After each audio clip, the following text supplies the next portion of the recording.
Another it is dark fantasy anime जो कि लोगों की गांड फाड़ने के लिए बना है क्योंकि इसका हॉरर काफ़ी ज़्यादा पीक में होता है। ये स्टोरी है एक ऐसे क्लासरूम के अंदर जो कि एक ऐसा कर्ज में फंस जाता है जिसके बाद हर एक साल किसी ना किसी की जान जाती है। जब ट्रांसफर स्टूडेंट कोई चीज क्लास में आता है उसे एक अजीब लड़की दिखाई देती है जिसको सब लोग इग्नोर कर रहे थे, इतना ज़्यादा ब्रूटली इग्नोर कर रहे थे कि ऐसा लगे कि वो एग्जिस्ट करता ही नहीं। लेकिन जो कोइची है वो उससे बात करता है और वही एक डिसीजन पूरी क्लास के लिए नाइटमेयर बन जाता है। उसके बाद जो होता है वो सिर्फ हॉरर नहीं था, पूरे डार्क साइकोलॉजिकल और थ्रिलर था। सभी स्टूडेंट ब्रूटली मरना शुरू हो जाते हैं। स्टूडेंट और उनकी फैमिली मेंबर में बिजार एक्सीडेंट होने लगते हैं। सभी लोग मर रहे थे, कोई स्टेयर से गिरकर अम्ब्रेला से मर रहा था और कोई एलिवेटर के पास जाके मर रहा था।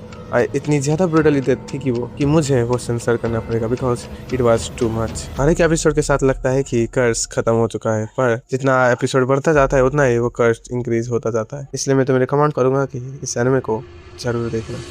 हिगुराशी वेन देख रहा है। एक छोटा सा पीसफुल विलेज, चारों तरफ काफी ज्यादा ब्यूटी और सभी लोग काफी फ्रेंडली थे, बिल्कुल एक सपने की तरह। लेकिन नए स्टूडेंट केइची को जल्दी ही फील होने लगता है कि इस विलेज में कुछ बहुत गलत हो रहा है। हर साल विलेज के बाद कोई ना कोई इंसान मिस्टीरियसली मर जाती है, एक और इंसान बिना कोई ट्रैक छोड़े भी गायब हो जाता है। जितना कई चीज सच के करीब जाता रहता है, उनके दोस्त ही उसे एनिमी बना लेते हैं। जो लड़कियां आज उसके साथ थे वही क्रीपी स्माइल देकर तुम्हें मारने की बारी में सोचेंगे। इसमें ट्रस्ट को कम्प्लीटली ब्रेक किया गया है। तुम्हें खुद एक ऐसा कर्स देखने के लिए मिलेगा जो कि ब्रूटल था। ब्रूटल मर्डर और साइकोलॉजिकल ब्रेकडाउन इस एनिमे में है, जिसकी वजह से ये हमेशा अनफॉरगेटेबल हो जाता है। और एक बात की ये स्टोरी हमेशा एक टाइमलाइन में नहीं चलता, कभी कभी आर्क के साथ ये इवेंट रीसेट होता जाता है और हर बार नए तरीके से लोगों की जान जाती है। सिकी,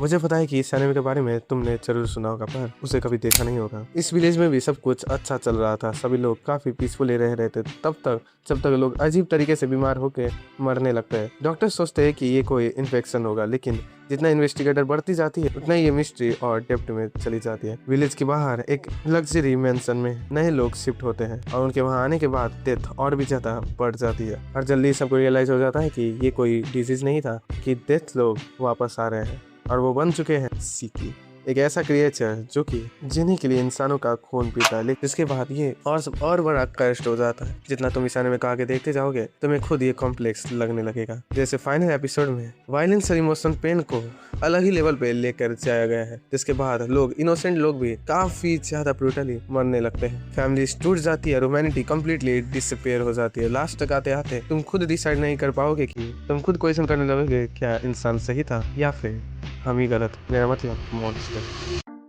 साठ,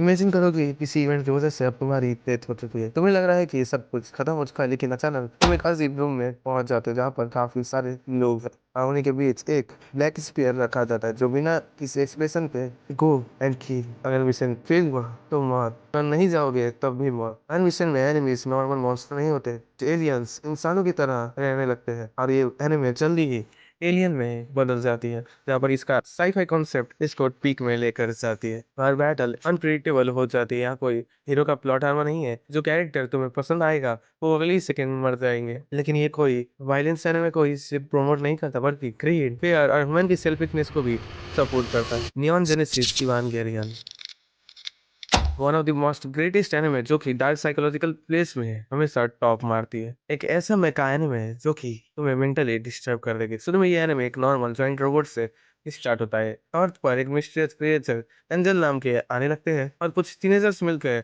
उनको मारते हैं। और उन्हीं किड्स में से एक था शिंजी इकारी, एक लड़का जो खुद अपनी लाइफ से इमोशनली ब्रोकन हो चुका था। लेकिन जैसे जैसे स्टोरी आगे बढ़ती जाती है जाइंट रोबोट फाइट बैकग्राउंड में चला जाता है। उसके बाद हमें पता चलता है कि जो क्रिएचर को हम रोबोट समझ रहे थे या फिर अनयूजुअल क्रिएचर समझ रहे थे वो कुछ और ही निकलता है। और उसके बाद ये एनिमे और भी ज्यादा डिस्टर्बिंग हो जाता है और फाइनल एपिसोड आते तक ये क्या बन जाता है तुम्हें खुद पता नहीं चलेगा। इसका एंडिंग तुम कभी जिंदगी भर समझ नहीं पाओगे। आखिर ऐसी एंडिंग कैसी हुई तुम्हें खुद रियलाइज नहीं होगा। और इसीलिए इस एनिमे का दूसरा वर्जन भी आया है, मूवी वर्जन, जिसमें एंडिंग को दूसरे लेवल में लेकर जाया गया है। तुम चाहो तो इसे चेकआउट कर सकते हो, पर अगर तुम मेंटली स्टेबल हो तो इसे ट्राई करने से पहले 100 बार देखा। अब ये लिस्ट और भी ज्यादा खतरनाक हो चुका है क्योंकि इसके आगे बाद जितनी भी एनिमे है और तुम्हें मेंटली डिस्टर्ब कर देंगे। इतना ज़्यादा तुम्हें डिस्टर्ब कर देंगे कि उसके बाद तुम खुद के लिए खड़ा भी नहीं हो पाओगे। इमेजिन करो कि एक ऐसा मशीन है जो कि तुम्हें हेल्प कर रहा है, तुम्हारे ड्रीम में तुम्हें इंटर करवा रहा है। लेकिन क्या होगा अगर वो टेक्नोलॉजी गलत हाथों में चला जाए तो? ड्रीम और रियलिटी के बीच में कौन सी लाइन ब्रेक होगी? इसी कॉन्सेप्ट को यार एक्सप्लोर करता है। इसके बाद यार माइंड ब्लेडिंग साइकोलॉजिकल फिल्म में कन्वर्ट हो जाता है। स्टोरी फॉलो करती है डॉक्टर अत्सुको के ऊपर, जो अपने सीक्रेट ड्रीम अवतार पैप्रिका के रूप में लोगों के सबकॉन्शियस माइंड को इंटर कर रहे थे। लेकिन एक दिन वो डिवाइस चोरी हो जाता है और ऐसे गलत लोगों के पास चला जाता है, जिसके बाद सबका सपना नाइटमेयर में कन्वर्ट हो जाता है। लोग सपनों में और रियलिटी में कोई डिफरेंसेस नहीं बना पाता है, सबको मेंटली अनकॉन्शियस कर देता है। स्ट्रेंज क्रिएचर्स, इम्पॉसिबल विजुअल्स और बिजार ड्रीम्स इस एनिमे को काफी ज्यादा साइकोलॉजिकल और इल्यूजन में रख देता है। ये एनिमे हॉरर वुड से ज़्यादा ह्यूमन इमोशंस को एक्सप्लोर करते हैं, जिसके बाद ये एनिमे अनफॉरगेटेबल एक्सपीरियंस हो जाते हैं। टेक्नोलाइट लक्स नाम का एक अंडरग्राउंड सिटी एग्जिस्ट करता है, जहाँ पर लोग अपने होप को भूल जाते हैं।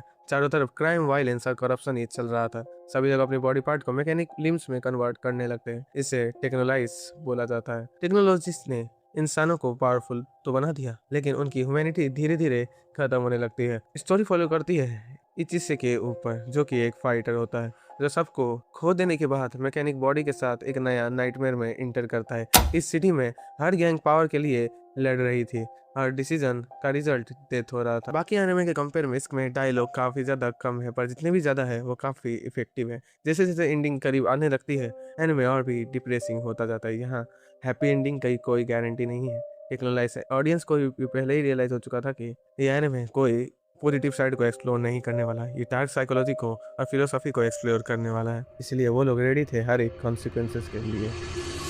साइकोपैथ इस वर्ल्ड में अलग ही लेवल की चीजें चलती है। वुमेन्स क्राइम करने से पहले ही पकड़े जाते हैं। क्यों? क्योंकि एक ऐसा सिस्टम एग्जिस्ट करता है जो कि इंसान को ब्रेन को स्कैन करता है और उसे पता लग जाता है कि ये बंदा क्या है। उसे बोला जाता है साइकोपैथ। अगर सिस्टम डिसाइड कर लेती है कि ये फ्यूचर में कोई क्राइम करने वाला है, तो उसे सजा मिल जाएगी, चाहे तुम कुछ भी कर लो। तुम इनोसेंट जितना भी हो, पर अगर तुम फ्यूचर में क्राइम करने वाले हो तो ये तुम्हें मार देगी। नए इंस्पेक्टर अकाने को लगता है कि ये सिस्टम परफेक्ट है, लेकिन जैसे जैसे वो डेंजरस क्रिमिनल सोगो का सामना करता है, उससे समझ आ जाता है कि जस्टिस और कंट्रोल में कोई भी डिफरेंसेस नहीं है। सभी पतली लाइन ये एनिमे ब्रेक कर देता है। इसलिए इस एनिमे को मैंने नंबर 2 में रैंक किया है, क्योंकि ये तुम्हें मेंटली डिस्टर्ब कर देगी और तुम्हें ऐसे ऐसे सवाल पूछने में मजबूर कर देगी, जिसके बाद तुम्हारी इंसानियत मिट जाएगी। क्या होगा अगर एक मशीन डिसाइड करे कि तुम अच्छे हो या बुरे? सभी लोग इसी कॉन्सेप्ट पे चलने लगते हैं, जिसके बाद जो भी फ्यूचर में क्राइम करने वाला है वो मर जाएगा। इसी कॉन्सेप्ट की वजह से ये एनिमे टॉप में और काफ़ी ज़्यादा अंडररेटेड। ऊपर आ गए हम लिस्ट के आखिर में ना, और ये एनिमे सबसे ज़्यादा डिस्टर्बिंग नाम को हेल्ड करता है।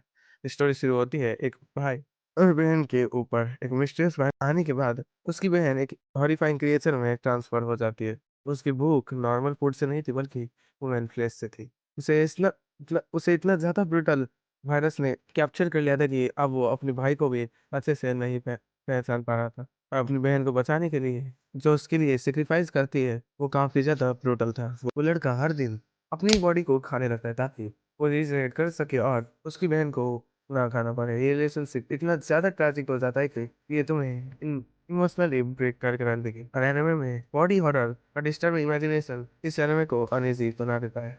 वो बहुत छोटी सीरीज है, लेकिन उसका जो इम्पैक्ट है इस रियल वर्ल्ड में वो काफी डिस्टर्बिंग है। तो यहीं पर खत्म होती है इस लिस्ट। तो यहीं पर खत्म होता है ये लिस्ट। अगर तुम्हें वीडियो पसंद आया तो इस वीडियो को लाइक करके चैनल को सब्सक्राइब कर देना। और इंस्टाग्राम अकाउंट भी जहाँ पर मैं रिलेटेड अपडेट देता रहता हूँ, तुम चाहो तो उसे चेक कर सकते हो। बाकी मिलते हैं नेक्स्ट वीडियो में, तब तक के लिए